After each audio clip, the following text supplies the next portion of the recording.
Depuis toujours, le Soleil, la Lune, les planètes et les étoiles galvanisent l'imaginaire de l'homme et alimentent toutes sortes de mythes. C'est pourquoi l'astronomie, l'étude des astres, est sans aucun doute la plus vieille discipline scientifique du monde. Le plus surprenant, c'est que cet intérêt pour l'astronomie a apporté bien plus à l'humanité que ce que l'on peut imaginer. L'étude des astres a permis l'émergence de nouvelles idées qui, le plus souvent, ont ensuite contribué au développement des autres sciences. Je suis professeur de physique à l'université du Surrey en Angleterre. Les idées et les théories des grands scientifiques européens tels que Galilée, Newton ou Einstein sont depuis toujours au cœur de mes travaux de recherche. Mais ce n'est pas la seule facette de mon identité. Je suis aussi irakien par mon père et je rêve d'explorer le passé dont on m'a tant parlé lorsque j'étais sur les bancs de l'école à Bagdad. Je veux repartir sur les traces de ces grands astronomes du Moyen-Âge musulman, dont les travaux ont été déterminants pour les scientifiques européens qui leur ont succédé. C'est pourquoi je me suis lancé dans un périple à travers la Syrie et l'Égypte, jusqu'aux lointaines montagnes du nord de l'Iran, pour découvrir comment et pourquoi les découvertes de ces astronomes musulmans ont pu avoir un tel impact sur le développement des connaissances scientifiques. Au cours de ce voyage, je comprendrai pourquoi ils ont été les premiers à remettre en question les postulats de la Grèce antique sur le mouvement des astres autour de la Terre. L'islam a ouvert la voie à l'un des plus profonds changements de l'histoire de la science.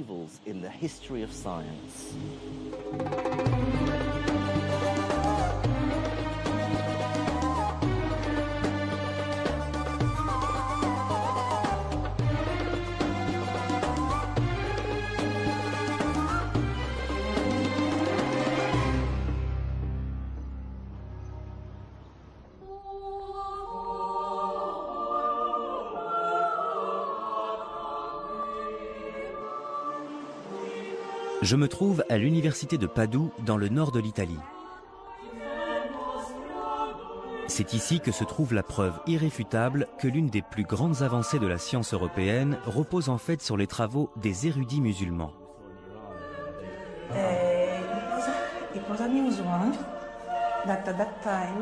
L'astronome Luisa Pigotti me conduit jusqu'au sommet de cet observatoire datant du XVIIIe siècle. En haut se trouve selon elle l'un des ouvrages les plus importants de toute l'histoire de la science. Voyons ce qu'on a ici. C'est la deuxième édition du Revolutionibus. Voici Die Revolutionibus Orbium Celestium, un ouvrage publié en 1543 de l'astronome polonais Nicolas Copernic. Ce livre est d'une importance majeure. Pour la première fois depuis l'époque de la Grèce antique, Copernic développe l'idée que toutes les planètes, y compris la Terre, tournent autour du Soleil. Pourtant, tout le monde avait une vision bien différente des choses depuis des milliers d'années. À l'époque, on pensait que la Terre était immobile et que les étoiles, le Soleil et les autres planètes tournaient autour d'elle. Et là, on voit tout son système solaire. Ah, et voilà, Sol, le Soleil. Ce dessin est très célèbre. Là, on voit la Terre, Terra, Avec la Lune. avec la Lune qui tourne autour. Ce livre est une œuvre majeure. Pour bon nombre d'historiens, il a marqué le début d'une véritable révolution scientifique en Europe. Il représente une première étape cruciale dans l'évolution qui a mené à la physique moderne. Je suis tout à fait d'accord. Toutefois, je trouve un peu étrange qu'aujourd'hui, personne ne parle des travaux dont Copernic s'est inspiré pour écrire cet ouvrage. Comme si toutes ces idées sortaient de nulle part.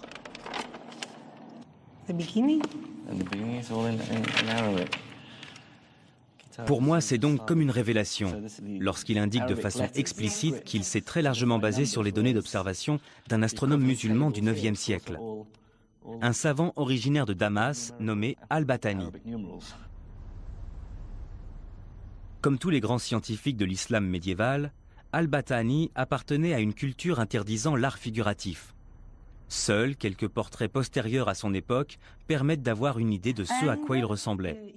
Ici, il mentionne Hipparque, Calype, Ptolémée et bien d'autres. Et il fait aussi allusion à quelqu'un qu'il appelle Macometti Aracensis, autrement dit Al-Battani. D'accord. Et dans le deuxième livre? Dans le deuxième livre, on peut regarder le début qui est en latin. En fait, Copernic s'est très largement inspiré des observations d'Al-Battani sur la position des planètes, du Soleil, de la Lune et des étoiles. C'est grâce à des traductions latines comme celle-ci qu'il a pu exploiter les données de l'astronome syrien. Kitab al-Zij al-Sabi. Ce sont les Zijes de Battani, ces tables des positions planétaires. Il y a l'arabe. Oui, l'arabe. L'arabe d'un côté. Et le latin de l'autre. Très pratique. De toute évidence, il s'est servi des données d'observation d'Al-Battani. L'ouvrage de Copernic regorge d'allusions comme celle-ci à d'autres sources anciennes. Bien qu'Al-Battani soit le seul astronome musulman nommément cité par Copernic, de récentes recherches ont prouvé qu'il s'était également largement inspiré des travaux d'autres érudits de l'empire arabo-musulman. L'exemple le plus flagrant est l'utilisation par Copernic d'un principe mathématique découvert au XIIIe siècle par l'astronome et-Toussi, appelé le couple d'et-Toussi. De retour en Angleterre, je compare une copie de l'ouvrage Al-Tazkira fil Ilmil El-Aya d'et-Toussi avec une autre édition du Revolutionibus de Copernic. Dedans se trouve le schéma du couple d'et-Toussi, et on retrouve presque exactement le même dans le livre de Copernic, à tel point que ce sont les mêmes lettres qui marquent les points sur les cercles. Sur la figure d'et-Toussi, on trouve le alif arabe qui correspond au A. Il y a un ba qui correspond au B, un jim ici qui correspond à notre J, et au centre un dal, c'est-à-dire D. Ce sont des similitudes très frappantes. Peut-être n'est-ce qu'une coïncidence, mais cette preuve semble tout de même irréfutable. Pour ma part, je suis intimement persuadé que Copernic s'est effectivement inspiré des travaux d'et-Toussi et des autres astronomes musulmans.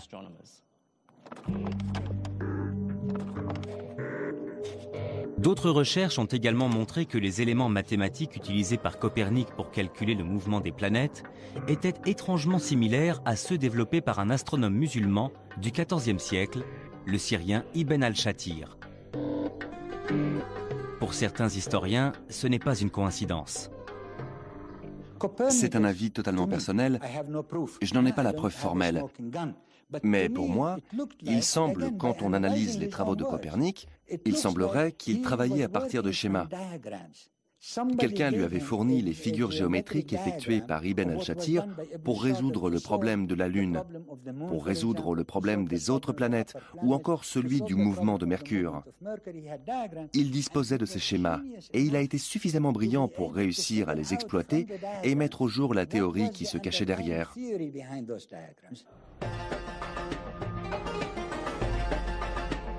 Ces idées venaient donc bien de quelque part. Il semblerait que les travaux de Copernic soient bel et bien le fruit de 500 ans de recherche menée par les astronomes musulmans. C'est pourquoi j'ai voulu exhumer ce passé pour en apprendre davantage sur ces savants et leurs théories. Mais avant de partir sur leurs traces, je dois d'abord trouver la réponse à une question fondamentale. Pourquoi ces érudits musulmans s'intéressaient tellement à l'astronomie ?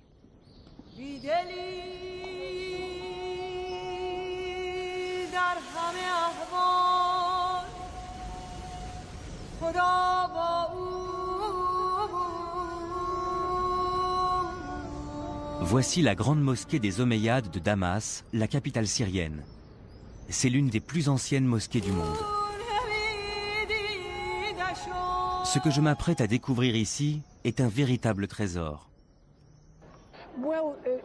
D'après le livre, il y aurait ici un cadran solaire au sommet du minaret à la russe, le minaret de la fiancée qui est là. Donc on va aller voir si c'est vrai ou pas. Je suis en compagnie du docteur Rim Turkmani, une astrophysicienne spécialiste de l'astronomie médiévale à l'Imperial College de Londres. Nous sommes à la recherche de l'un des cadrans solaires les plus précis du Moyen-Âge. Je suis d'autant plus impatient qu'il a été justement conçu par l'un des astronomes musulmans dont Copernic s'est si largement inspiré pour ses travaux Ibn al-Shatir.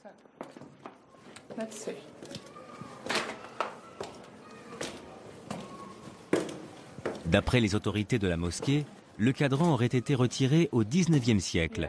Mais d'après les recherches du docteur Turkmani, il en existerait une réplique exacte cachée au sommet de l'un des minarets.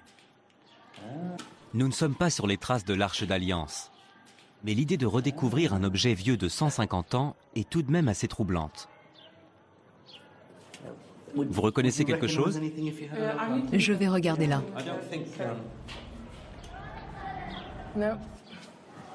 On va regarder ailleurs. Mesurer le temps de façon très précise est essentiel pour les musulmans. Conformément au commandement du Coran, les croyants doivent effectuer 5 prières par jour à des horaires très précis.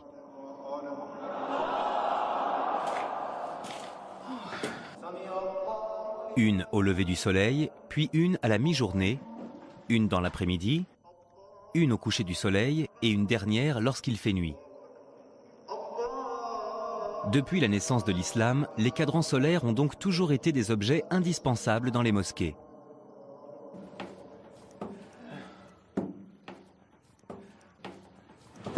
Il est là, je l'ai trouvé. C'est vrai, ça y est? Il est là, regardez. Exactement comme il est décrit dans le livre. Il était caché par le pilier. Pas étonnant qu'il ne sache pas où il était. Il est recouvert de fientes d'oiseaux. C'est plein de fientes. Oui, Tenez, super, merci. essayez avec ça. Donc on a 3 cadrans solaires. Le grand, c'est le principal, et il y a le cadran nord et le cadran sud. Il y a une ligne ici pour la salat Tezour, la prière de la mi-journée. Et il y en a une autre pour la prière de l'après-midi.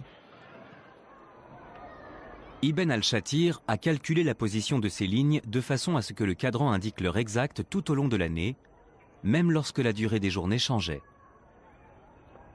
De cette façon, ils avaient un chronomètre. C'est très important. Donc il s'asseyait ici, il regardait l'ombre. Et quand c'était l'heure de la prière, il le signalait au muezzin pour qu'il commence son appel à la prière.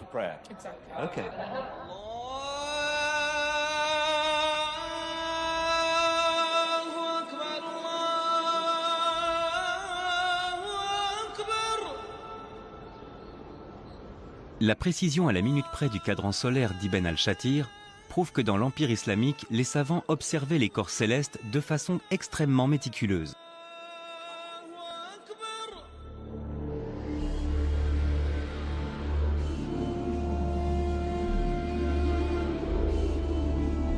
Je commence maintenant à comprendre pourquoi Copernic a pu si largement s'inspirer des travaux de ses prédécesseurs musulmans.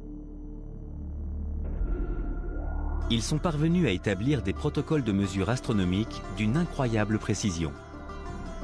Ils ont calculé la taille de la Terre avec seulement 1% de marge d'erreur et conçu des tables trigonométriques allant jusqu'à 3 décimales.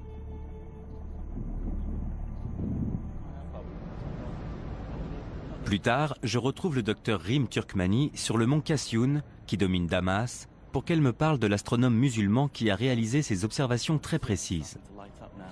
Je veux en savoir davantage sur l'homme à l'origine des tables astronomiques et des données auxquelles Copernic fait explicitement référence dans ses travaux à Al-Battani. Al-Battani est né en 858 dans le nord de la Turquie. Observer le ciel pour obtenir les mesures astronomiques les plus précises possibles était pour lui une véritable obsession. L'histoire raconte qu'Al-Battani avait l'habitude d'observer le ciel depuis cette montagne. C'était son observatoire. À partir de 877, Al-Battani se consacre à un projet qui lui prendra plus de 40 ans. D'abord depuis son observatoire de Raqqa, puis de celui de Damas, il va observer le ciel pour tenter de déterminer la durée exacte d'une année orbitale. Voici une copie du manuscrit original. Je vais vous montrer le chapitre qui explique comment il a procédé pour calculer la durée de l'année. C'est le chapitre 27. D'abord, il commence par citer les données obtenues par les Égyptiens et les Babyloniens, et il donne le résultat auquel ils étaient arrivés. Les prédécesseurs d'Al-Battani avaient calculé qu'une année durait 365 jours, 6 heures et un peu plus de 10 minutes. Pour affiner ce calcul, Al-Battani va certes utiliser son ingéniosité, mais aussi cet objet, une sphère armillaire. Cet appareil lui permettait de mesurer les variations de l'ombre au cours de l'année. Grâce à ces informations, il a pu déterminer le jour précis de l'année où le jour et la nuit durent exactement le même laps de temps. Autrement dit, un équinoxe. Et il a ensuite refait les mêmes mesures pendant 40 ans. Mais ce n'est pas le plus intéressant. Il a ensuite consulté un manuscrit grec écrit 700 ans plus tôt et noté à quelle date précise de l'année son auteur avait lui aussi situé l'équinoxe. Il disposait ainsi de 2 données essentielles. Le nombre de jours entre les 2 observations, mais aussi le nombre d'années. Il a donc divisé le premier nombre par le second pour finalement arriver à un résultat surprenant. Une année dure 365 jours, 5 heures, 46 minutes et 24 secondes. Il a obtenu un nouveau résultat et il n'avait que 2 minutes d'écart avec les observations modernes. 2 minutes, la durée de l'année à 2 minutes près. Tout à fait.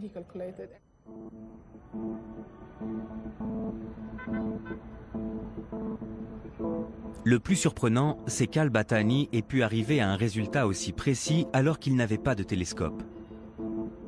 Les seuls outils dont il disposait étaient une sphère armillaire, ses yeux et un astrolabe semblable à celui-ci. On bouge le pointeur comme ça, ensuite on pointe l'Alidade vers l'étoile du Nord.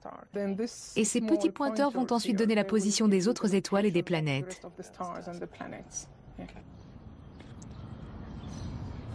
Malgré des outils rudimentaires, on trouve dans les travaux d'Al-Battani un schéma extrêmement précis prouvant qu'il a trouvé une obliquité de la Terre inférieure à 24 degrés, c'est-à-dire environ un demi-degré de différence avec nos données modernes.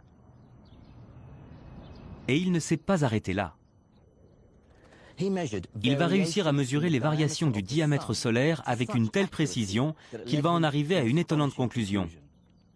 La distance que l'on appelle apogée, et qui correspond au point de l'orbite du Soleil le plus éloigné de la Terre, varie en fait d'une année sur l'autre.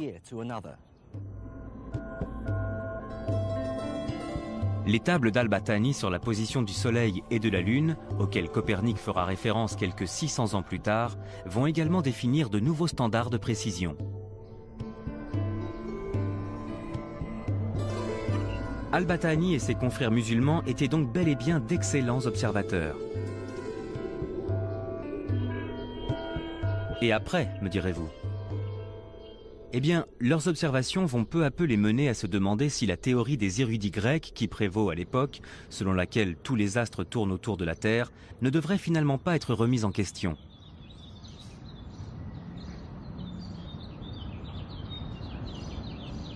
Ce postulat scientifique, communément admis depuis plus de 700 ans, se base principalement sur les travaux de l'un des plus grands astronomes de la Grèce antique.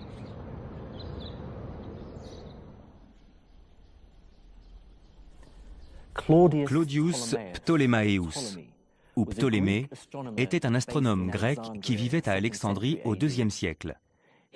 Il a écrit l'un des textes les plus importants de l'astronomie, l'Almageste, un ouvrage qui reprend toutes les connaissances des savants grecs de l'époque sur le monde céleste. Ptolémée croyait que le Soleil, la Lune, les planètes et les étoiles étaient placés sur des sphères de cristal qui tournaient autour de la Terre. La Lune était sur la sphère la plus proche de la Terre, puis venait celle du Soleil et des autres planètes. Et enfin, il y avait une dernière sphère sur l'extérieur où l'on trouvait toute une série d'étoiles. Nous, les êtres humains, étions donc au centre de l'univers. Et tous les astres étaient en rotation autour de la Terre. Mais Ptolémée va lui-même se rendre compte que cette vision mathématiquement idéalisée d'un univers organisé en sphères parfaitement concentriques n'est pas sans poser quelques problèmes. Notamment en ce qui concerne le mouvement circulaire des planètes. Lorsqu'elles bougent dans le ciel étoilé, leur vitesse est irrégulière. Elles apparaissent plus ou moins grosses et font même parfois un tour sur elles-mêmes. Ptolémée va tenter de justifier ce phénomène en expliquant que les planètes sont en fait installées sur des petites sphères appelées épicycles qui elles-mêmes tournent le long d'une plus grosse sphère appelée le déférent. Selon lui, c'est ce qui explique pourquoi on a l'impression qu'elles changent de taille, mais aussi qu'elles changent parfois de direction. Malheureusement, cette théorie n'est pas totalement convaincante. Elle ne suffit pas à expliquer pourquoi le mouvement des planètes semble parfois plus ou moins rapide.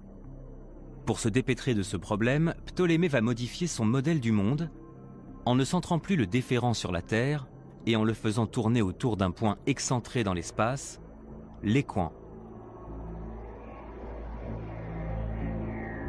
Mais les travaux des astronomes tels que Al-Battani allaient mettre en évidence les limites de la théorie de Ptolémée. Leurs observations méticuleuses suggèrent que même s'il existe bel et bien des déférents et un équant, le mouvement des astres ne correspond pas à cette vision de l'univers. Qu'est-ce que vous feriez si vous étiez un astronome vivant à Bagdad et que vous vous retrouviez face à de tels résultats?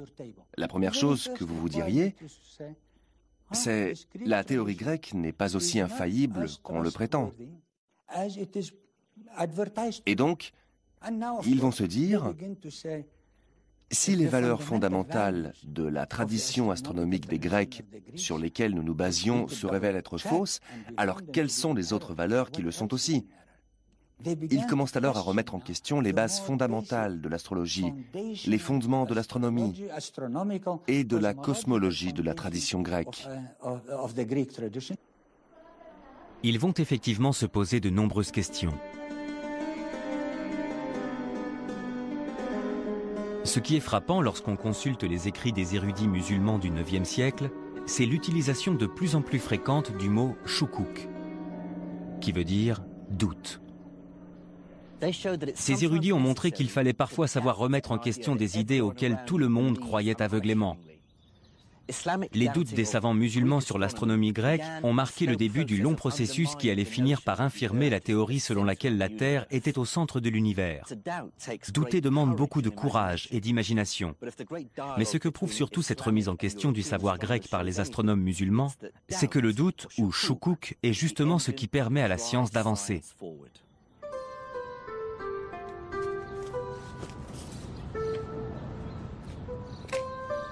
L'un des premiers grands savants de cette période de doute s'appelle Ibn al-Haytham. Né en 965 de notre ère, il est originaire de Basra, en Irak.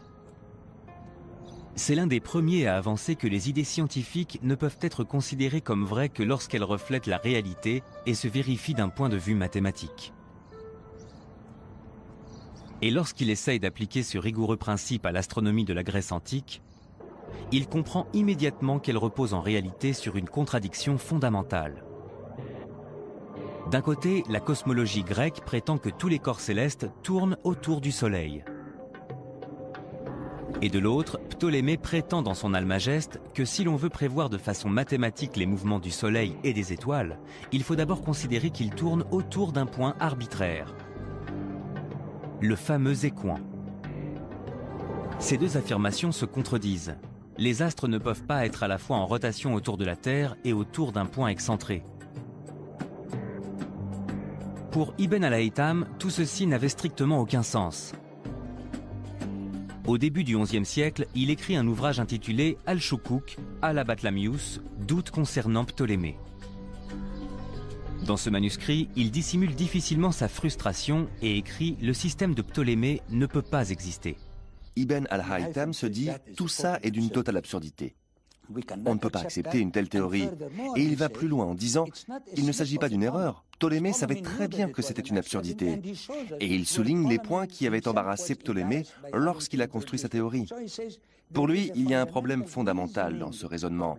Les Grecs savaient, Ptolémée savait qu'il partait dans une mauvaise direction. Mais pour autant, Ibn al-Haytham n'avait rien d'autre à proposer. Et il laisse entendre par là, aux autres maintenant de proposer mieux, aux autres de résoudre ce problème. Et pour moi, c'est ce qui a orienté les recherches de tous les astronomes qui allaient lui succéder. Pour mener à bien un tel projet, il fallait être convaincu, il fallait être totalement convaincu qu'il était possible de définir des modèles mathématiques très précis sur le mouvement des planètes et des étoiles qui correspondent vraiment à ce qui se passe dans le ciel.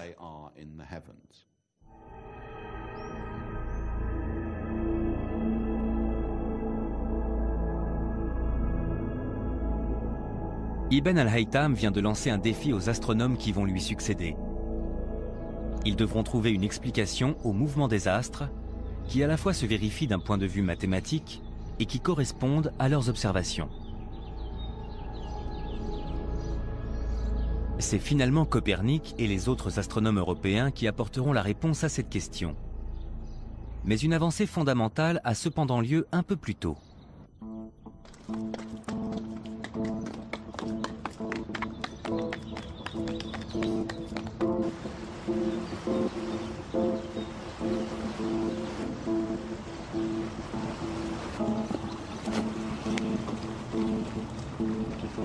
C'est au sommet de cette montagne, dans le nord de l'Iran, qu'avait élu domicile l'autre grand savant musulman qui allait influencer les travaux de Copernic, Nasir ed-Din et-Toussi. Il réussit à combler les lacunes de la théorie de Ptolémée, ce qui va totalement remettre en question la vision géocentrique de l'univers et marquer le début d'une nouvelle ère scientifique.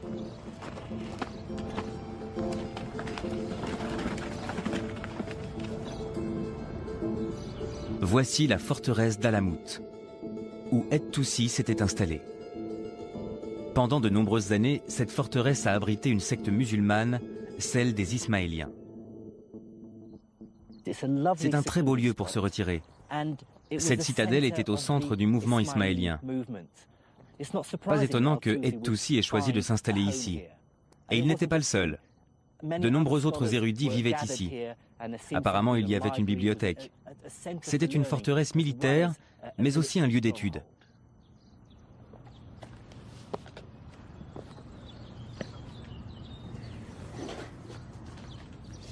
Ici, c'est la porte principale, la porte nord de la forteresse d'Hassan ibn al-Sabah. De récentes fouilles archéologiques ont révélé la présence sous la citadelle de tout un dédale de pièces et de salles d'études taillées dans la pierre, mais aussi d'une mosquée et d'habitations où vivait cette extraordinaire communauté de scientifiques et de militaires.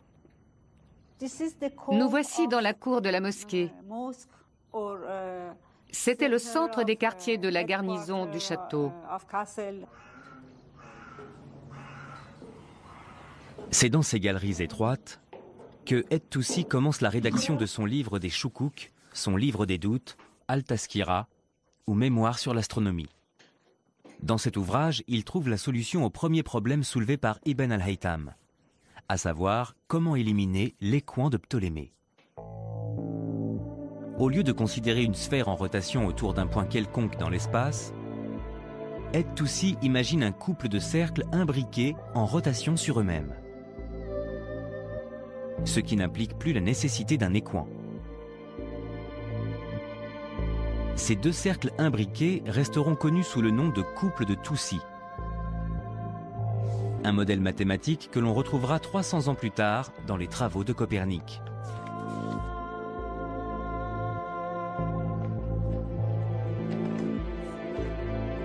Une fois résolu le problème de l'écoin, et-Toussi va tenter d'achever ce que son prédécesseur, Al-Haytham, a commencé 200 ans plus tôt. C'est-à-dire définir un système mathématique et cohérent du mouvement des astres. Mais pour y parvenir, il doit pouvoir exploiter de meilleures données d'observation, ce qui nécessite un équipement plus important et plus performant que celui dont il dispose à Alamout. Survient alors un événement qui va bouleverser la vie d'et-Toussi: l'invasion mongole.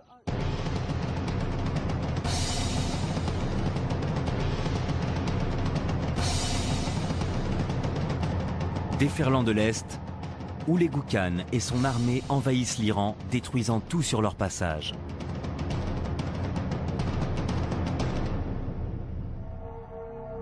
En 1225, les Mongols atteignent la forteresse d'Alamout et tentent de s'en emparer.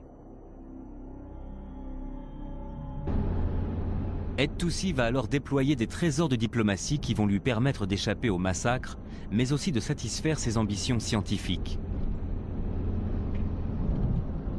Il va rendre visite au chef mongol et profiter de sa profonde croyance en l'astrologie. En prétendant qu'il serait capable de lui prédire l'avenir à condition de disposer d'un nouvel équipement, et-Toussi va réussir à se faire nommer astrologue personnel du Khan et à se faire construire à quelques centaines de kilomètres de là le plus grand observatoire qu'on ait jamais vu.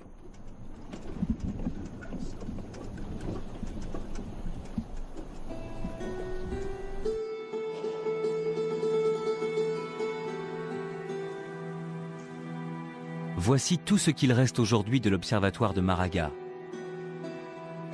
Le principal instrument d'observation était caché sous le dôme de l'observatoire. Le nouvel observatoire d'Et-Toussi se composait d'un unique et immense bâtiment. À l'intérieur se trouvait un imposant arc en métal, une sorte de bras armillaire de 10 mètres de haut. Sur ses bords étaient inscrites les graduations des angles en degrés et en minutes. Les scientifiques alignaient l'astre qu'ils étudiaient avec un point situé au centre de l'arc.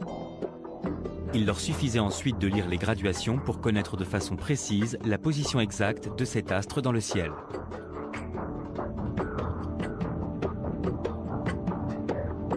Le bâtiment principal était entouré de petits observatoires annexes, mais aussi de bibliothèques, de bureaux et d'habitations.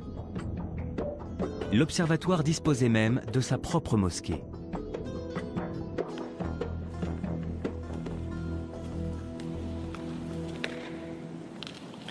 C'est un peu frustrant qu'il ne reste presque plus rien de cet observatoire.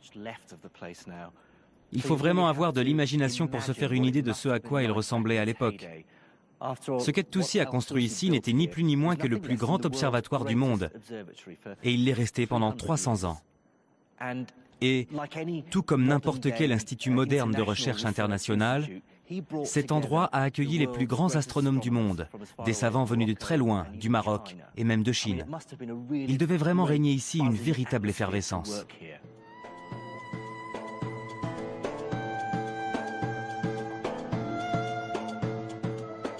Grâce à ce nouvel observatoire et à son équipe d'astronomes, Et-Toussi peut désormais poursuivre le rêve d'Al-Haytham. Tenter de définir un modèle planétaire plus cohérent que celui de Ptolémée. Ses confrères et lui vont d'abord s'attaquer aux mathématiques. En plus du couple de Toussi, ils inventent d'autres systèmes du mouvement des astres. Grâce à ces nouveaux systèmes, ils peuvent calculer de nouveaux modèles mathématiques correspondant au mouvement de la plupart des corps célestes. Mercure, Vénus, Mars, Jupiter, Saturne, mais aussi le Soleil et la Lune.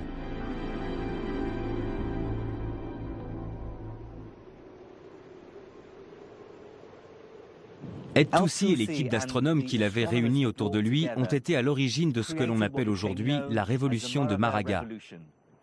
Une véritable révolution scientifique qui allait rendre totalement obsolète la vision de l'univers de Ptolémée. Ce qu'ont fait les savants et les astronomes comme At-Toussi, c'est qu'ils sont parvenus à modéliser de façon cohérente l'astronomie d'un point de vue mathématique, et ce avec une exactitude sans précédent. Grâce à des instruments beaucoup plus précis que ce qui avait été construit jusque-là, pour prévoir à plus long terme le mouvement des planètes et des étoiles, ce que personne n'avait jamais réussi à faire jusqu'ici. C'est pourquoi quand on parle de Maraga ou Alamut, on peut à mon sens dire qu'il y a eu un véritable bond en avant en ce qui concerne le niveau et l'efficacité de l'astronomie mathématique.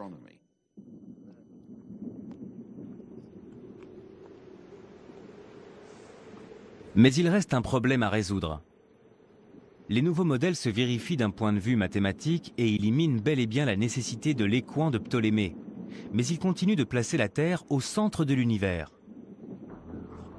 Ce qui complique inévitablement les descriptions du ciel données par les astronomes, puisqu'ils doivent considérer des épicycles, des déférents et des couples. Le cosmos ressemble alors à une sorte de boîte de vitesse géante.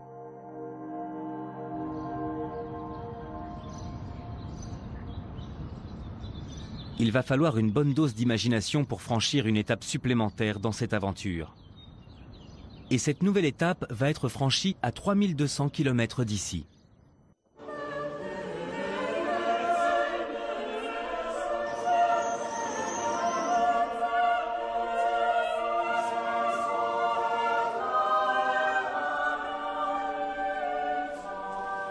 Pour moi, la dernière étape de la révolution de Maraga n'a pas eu lieu en Iran ou ailleurs dans l'Empire islamique, mais ici, dans le nord de l'Italie. Grâce aux travaux des érudits musulmans, des hauts lieux de la science tels que l'université de Padoue abritaient déjà les prémices d'une nouvelle ère, celle de la Renaissance. De retour à Padoue, je comprends désormais pourquoi les astronomes musulmans ont été si importants pour les travaux de Copernic. Ils ont été pour lui une véritable source de motivation. Copernic est le premier Européen à partager l'aversion d'El-Haytham pour la cosmologie de Ptolémée. Il n'est donc pas le premier grand astronome d'une nouvelle tradition scientifique européenne, mais plutôt le dernier maillon d'une longue lignée d'astronomes musulmans. La plupart des modèles mathématiques complexes utilisés par Copernic pour établir son modèle planétaire héliocentrique, comme le couple de Het-Toussi, sont en fait un héritage des astronomes musulmans. Mais ce que Copernic doit surtout à ses prédécesseurs musulmans, c'est cette volonté profonde d'apporter une cohérence mathématique à la cosmologie.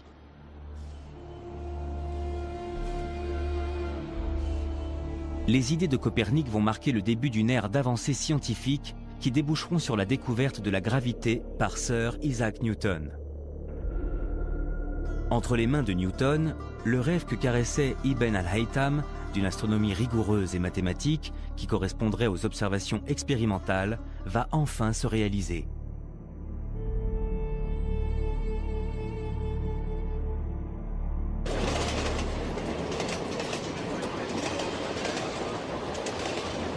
Mais cette histoire pose deux questions fondamentales. Pourquoi le grand projet scientifique entamé par les astronomes musulmans s'est-il achevé en Europe et pas au Moyen-Orient? Et surtout, comment les connaissances des érudits musulmans ont-elles pu arriver jusqu'aux scientifiques européens?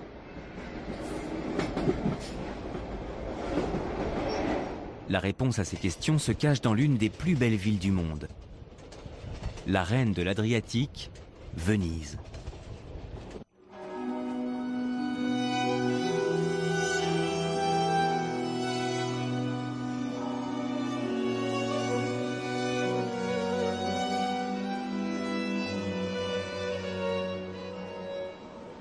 Venise a été bâtie sur une lagune au large des côtes italiennes. Isolée du continent, ses lois et ses traditions étaient différentes de celles du reste de l'Europe. Comme le disait si bien Shakespeare, ce qui caractérisait Venise, c'était ses marchands et les relations de longue date qu'elle entretenait avec les morts. À la fois convoitée et admirée par les Arabes, elle a parfois été la cible d'actes de piraterie et de pillage. L'histoire raconte qu'en 828, deux marchands vénitiens ont dérobé les ossements d'un grand saint chrétien qui était conservé à Alexandrie, la rivale de Venise. Ces ossements étaient ceux de l'évangéliste Saint Marc et ils ont été ramenés ici, à la place Saint-Marc.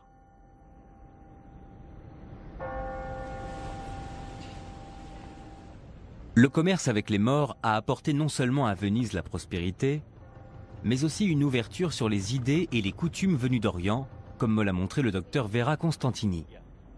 On appelle cet endroit le Campo dei Mori parce que, comme vous pouvez le voir, aux quatre coins, on a des statues de ce qu'on appelait à l'époque les morts. Il y en a un autre là. Oui, il y en a un autre avec un turban. Le port de la barbe était recommandé aux marchands vénitiens, surtout quand ils devaient se rendre en Orient. Il y avait des manuels qui recommandaient aux marchands ce qu'ils devaient faire. Pour se fondre dans la masse. Exactement, pour leur apprendre comment se faire respecter en Orient.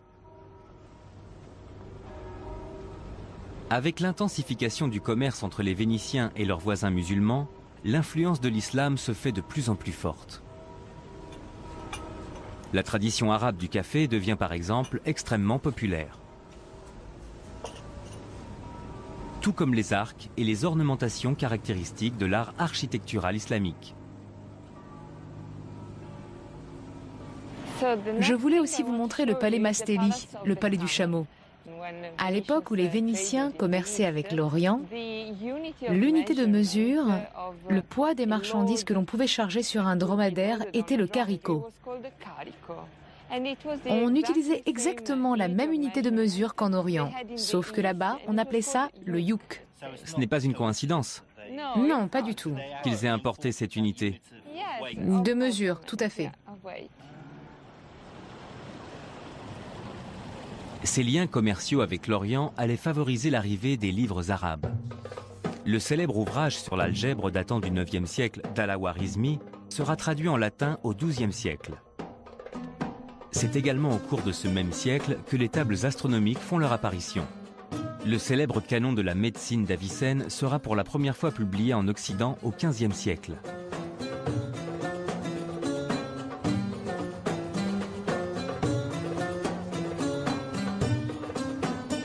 Cet afflux de nouvelles connaissances semble avoir coïncidé avec un grand bouleversement historique.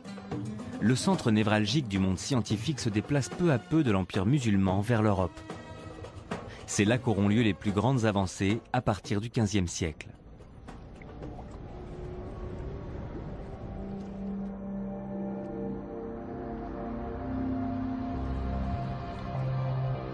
Le professeur Angela Nuovo de l'université d'Udine m'a fait découvrir un objet symbolisant parfaitement ce bouleversement.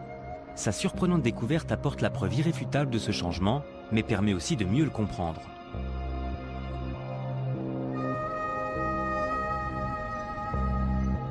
Il y a 20 ans, dans cette bibliothèque située sur l'une des îles de Venise, Angela a découvert le dernier exemplaire d'un livre vieux de 500 ans. Qu'est-ce que vous avez ressenti? C'est une immense découverte.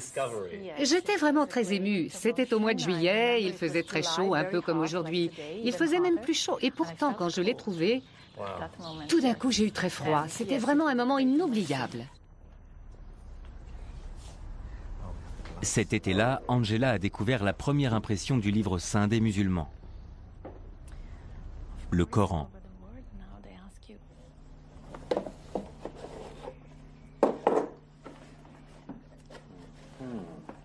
C'est la première fois qu'elle a l'occasion de revoir cet ouvrage depuis qu'elle l'a découvert il y a 20 ans. Je suis très surpris que le premier exemplaire du Coran à avoir été imprimé l'ait été à Venise et non dans un pays de l'empire arabo-musulman. Dès la première lecture, je m'aperçois immédiatement qu'il a été imprimé par des gens ne maîtrisant pas complètement l'arabe. Ce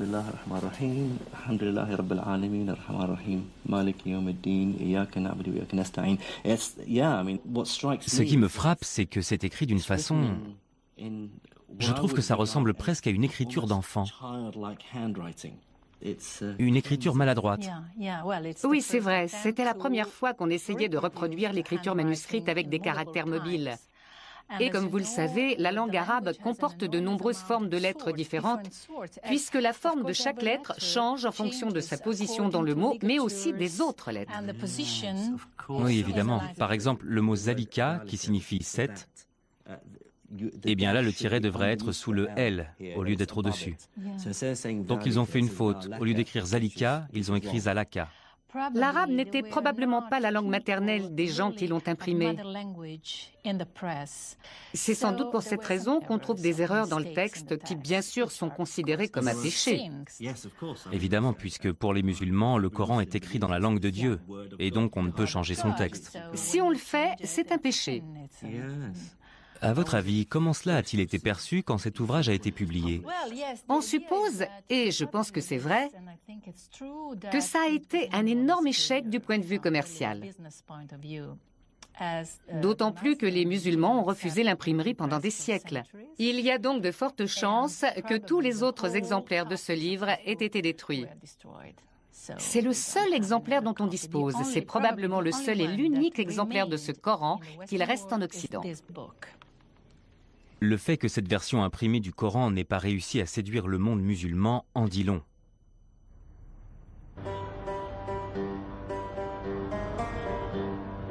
C'est justement la précision de la langue arabe qui avait permis le développement des sciences dans l'empire arabo-musulman 800 ans plus tôt.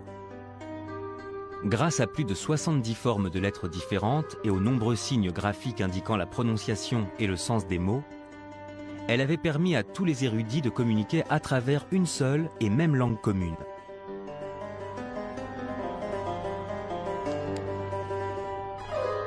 L'arrivée de l'imprimerie aurait logiquement dû faciliter la diffusion du savoir.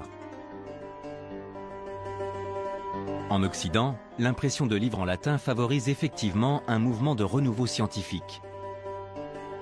Mais à cause de ses nombreux signes et de sa graphie, l'arabe est beaucoup plus difficile à typographier que le latin, ce qui freine considérablement la diffusion des écrits du monde islamique. Le rejet du monde musulman pour cette nouvelle technologie, qui est l'imprimerie, marque le début d'un véritable bouleversement dans l'histoire de la science islamique.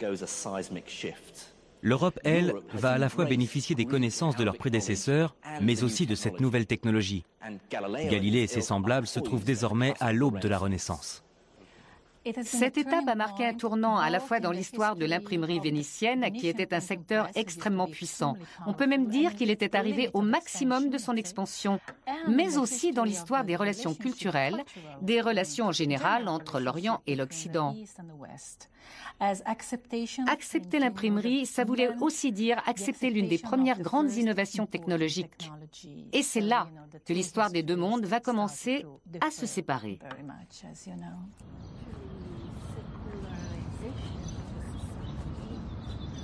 Ce rejet de l'imprimerie est l'une des raisons pour lesquelles le monde arabo-musulman va peu à peu perdre sa supériorité scientifique au détriment de l'Occident.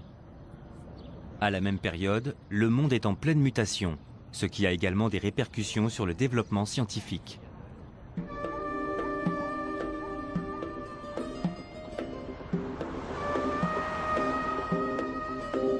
La principale raison de ce recul du développement scientifique est qu'à partir de la moitié du XIIIe siècle, l'empire arabo-musulman entre dans une phase de déclin. Il est en effet menacé de toutes parts par ses ennemis. Il doit notamment résister à l'invasion mongole venue de l'Est. En 1258, les Mongols envahissent Bagdad, la capitale de l'Empire. L'histoire raconte que pendant des jours, les eaux du Tigre et de l'Euphrate étaient noires à cause de l'encre de tous les livres qu'ils ont détruits. Mais l'Empire devait aussi résister à une menace venue de l'extrême ouest.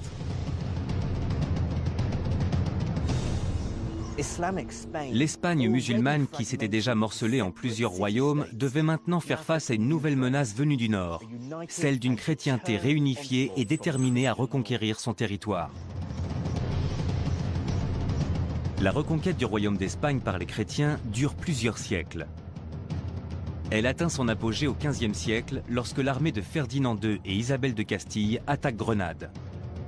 En 1492, le dernier bastion musulman tombe aux mains des rois catholiques. Après la reconquête, les chrétiens vont chercher à effacer toute trace de l'occupation musulmane et détruire les vestiges de cette civilisation. En 1499, ils feront brûler ici, sur cette place, tous les manuscrits arabes des bibliothèques de la ville de Grenade. Seuls quelques rares textes médicaux échapperont à la destruction.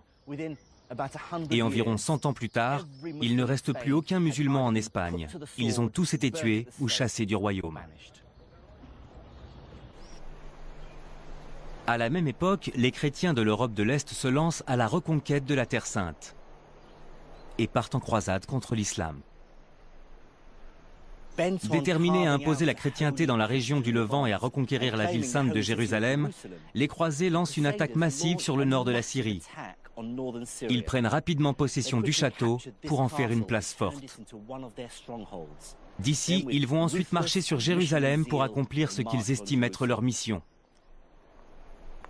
Face aux attaques de ses voisins, l'Empire s'effondre et se morcelle en plusieurs royaumes ennemis. Les Mamelouks, d'anciens esclaves, prennent le pouvoir en Égypte. Au XIIIe siècle, la dynastie berbère des Almohades contrôle le Maroc et l'Espagne. Et le nord de la Syrie et de l'Irak sont divisés en une multitude de petits royaumes. Mais pour la plupart des historiens, la principale raison de la fin de l'âge d'or de l'Empire arabo-musulman est un autre événement, survenu en 1492. Cette année-là, la géographie politique du monde est totalement bouleversée, lorsqu'un certain Christophe Colomb découvre les Amériques. Ce phénomène s'explique par la découverte du Nouveau Monde en 1492. La conséquence immédiate, c'est que d'énormes quantités d'or et d'argent vont venir remplir les coffres des familles royales de l'époque, qui vont ensuite avoir une politique impérialiste et établir des colonies un peu partout dans le monde. Développement scientifique rime donc avec puissance économique.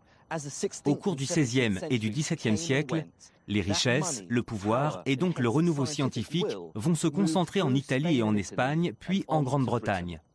Au XVIIe siècle, l'Angleterre se retrouve au centre du commerce maritime avec les Amériques et peut se permettre d'investir dans la science. C'est pourquoi le premier grand ouvrage scientifique, Principes mathématiques de philosophie naturelle d'Isaac Newton, qui explique le mouvement des astres, n'a pas été publié à Bagdad, mais à Londres.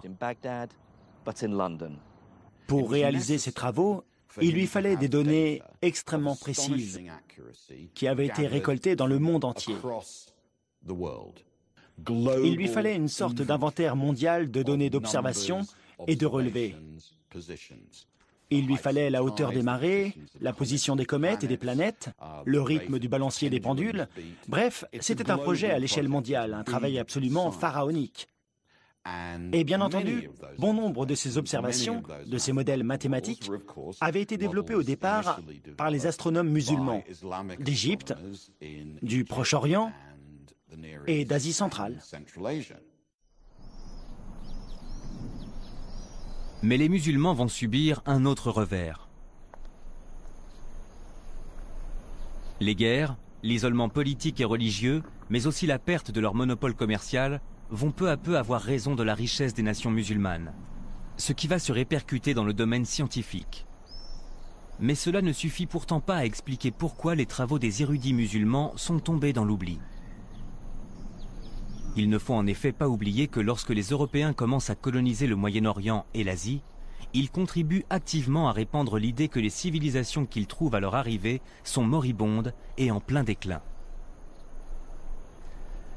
Il semble que les Anglais et les Français ont eu du mal à admettre l'idée de coloniser et de soumettre des civilisations dont les connaissances et le savoir scientifique avaient pu être aussi avancés que les leurs. Ils se sont donc évertués à donner une certaine image du monde musulman. Grosso modo, leur discours était « oui, cette civilisation a connu un âge d'or, ils ont eu de grands érudits et de grands philosophes, mais aujourd'hui, ils sont en plein déclin ». D'une certaine façon, ce point de vue leur permettait de rendre leur expansion et leur colonisation beaucoup plus acceptables sur le plan moral. L'une des évolutions les plus intéressantes, à mon avis, dans l'histoire des relations entre les Européens, entre l'Occident et les autres cultures, c'est qu'il y a eu une sorte de renversement de situation qui a eu des conséquences énormes et catastrophiques parmi les Européens. En particulier, quand ils ont commencé à se demander en quoi ils étaient supérieurs aux autres civilisations. Il ne faut pas oublier qu'ils avaient tendance à systématiquement considérer qu'ils étaient supérieurs au reste du monde. Donc, pendant très longtemps, tous les Européens, comme les Anglais par exemple, pensaient que leur supériorité résidait dans leur religion. Mais à partir du XVIIIe siècle, les choses commencent à changer. C'est-à-dire que les Européens ne vont plus considérer que leur supériorité réside dans leur religion, mais qu'elle réside dans leur niveau de connaissance scientifique et dans leur technologie. Un raisonnement qui va finalement donner naissance à la fameuse citation « Nous avons la mitrailleuse et pas eux ». Les Européens de cette époque voulaient bien plus ou moins admettre que par le passé, la civilisation musulmane avait par exemple effectivement été à l'origine de grandes avancées dans le domaine scientifique. Mais pour eux, cet âge d'or était terminé. Donc à leurs yeux, même l'astronomie musulmane et indienne contemporaine était perçue à tort comme étant très ancienne.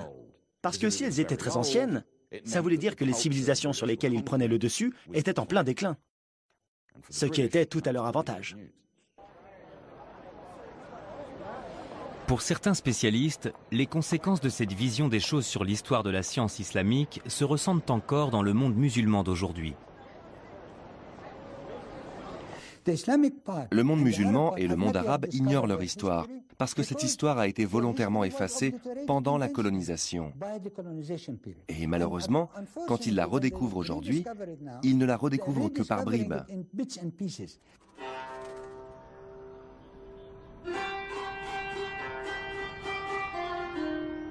Voilà pourquoi aujourd'hui les grands observatoires des astronomes musulmans ne sont plus que des ruines. Et que tout le monde s'accorde à dire que l'Occident a été à l'origine des plus grandes avancées scientifiques de ces 4 derniers siècles. Mais cela ne veut pas pourtant dire que le monde arabo-musulman n'ait plus rien à apporter à la science. Certains pays mènent aujourd'hui des recherches scientifiques très pointues. Je me trouve à l'Institut Royan de Téhéran, un institut qui mène des recherches sur les cellules souches, mais aussi sur les traitements contre l'infertilité et le clonage.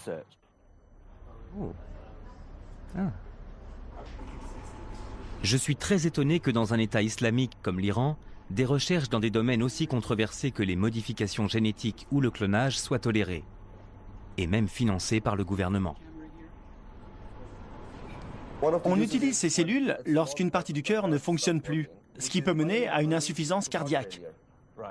Dans ce cas-là, on va alors remplacer les cellules de la partie déficiente du cœur par les cellules que l'on a clonées. On utilise également le clonage pour créer des animaux, dont le lait pourra par exemple avoir des vertus thérapeutiques, de façon à ce que le malade puisse se soigner en buvant le lait de cet animal. Étant donné la levée de boucliers provoquée par le génie génétique au sein de la communauté chrétienne, j'ai été très étonné de constater qu'ici, à Téhéran, l'Institut dispose d'un imam pour conseiller et guider les scientifiques dans leurs recherches. Ici, à l'Institut Royan, nous avons un comité d'éthique médicale et chaque projet de programme de recherche est au préalable examiné par ce comité. Nous étudions les différents aspects des projets touchant au génie génétique ou à la culture de cellules souches pour pouvoir déterminer si ces recherches sont justifiées ou non et si elles sont acceptables d'un point de vue éthique. Je ne suis pas suffisamment expert en génétique pour pouvoir évaluer la qualité de ces recherches. Mais une chose est sûre, ici je me sens comme un poisson dans l'eau. Quelles que soient les divergences politiques et culturelles que l'on puisse avoir avec la République islamique d'Iran, je me suis tout de suite senti comme chez moi dans ce laboratoire au milieu de mes confrères iraniens. Les hommes n'ont aucune prise sur les lois de la nature. Les scientifiques de l'islam médiéval l'avaient bien compris et ont parfaitement su l'exprimer à travers leurs travaux. Au IXe siècle, Al-Khwarizmi a synthétisé les connaissances de la Grèce antique et de l'Inde pour donner naissance à une nouvelle forme de mathématiques, l'algèbre. Le scientifique Ibn Sina a été le premier à répertorier et à rassembler dans un seul et même ouvrage toutes les connaissances médicales de l'époque, contribuant ainsi à la naissance de la médecine en tant que discipline. Dans les montagnes reculées d'Iran, des astronomes comme Et-Toussi ont ouvert la voie aux scientifiques occidentaux qui utiliseraient leurs travaux des centaines d'années plus tard. La quête acharnée des scientifiques musulmans pour la vérité, quelle que soit son origine, est parfaitement résumée par Al-Kindi, un philosophe du IXe siècle qui a écrit « Nous ne devons pas avoir honte d'admirer la vérité et de l'accueillir d'où qu'elle vienne, car il n'y a rien de plus important pour celui qui cherche la vérité. Personne n'est avili par la vérité, au contraire, on est ennobli par elle. »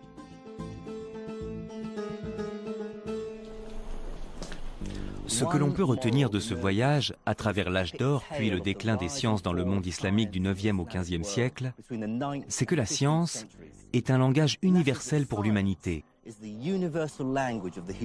Les nombres décimaux sont aussi utiles en Inde qu'en Espagne. Des tables astronomiques établies en Iran peuvent être d'une importance capitale pour un astronome occidental. Les principes mathématiques de Newton se vérifient qu'ils soient écrits en arabe, en anglais ou en latin. Ce que les scientifiques de l'islam médiéval avaient compris et ont parfaitement su exprimer, c'est que la science est une langue commune à toute l'humanité. Les lois de l'homme peuvent varier d'un endroit à l'autre, mais les lois de la nature restent immuables pour tous les êtres humains.